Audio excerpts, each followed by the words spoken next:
வணக்கம் நண்பர்களே. நிறைய பேரோட கேள்வி பார்த்தீங்கன்னா, திருமணம் அந்நியத்திலயா? சொந்தத்திலயா? அப்படின்னு கேட்பாங்க.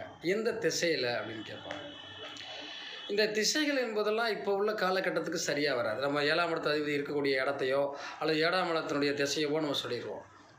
அது மாரி நடக்கக்கூடிய வாய்ப்புகளும் உண்டு. அதே நேரத்தில இவர்களுக்கு சொந்தத்தில் முடியுமா? அந்நியத்தில முடியுமா? இந்த 7ஆம் இடத்து அதிபதி 8லயோ, 12லயோ இருந்தா நம்ம அந்நியத்தில முடியும்னு சொல்லிருவோம். அல்லது 2ல இருந்தாலும் அந்நியத்தில முடியும்னு சொல்லிருவோம்.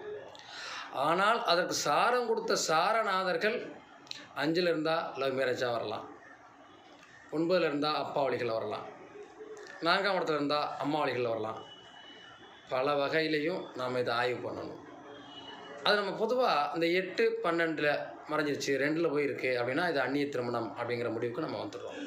இன்னும் கொஞ்சம் அத டீப்பா பார்த்தோம்னா, இன்னும் சில விஷயங்கள் நமக்கு புரியும். வாழ்த்துக்கள்.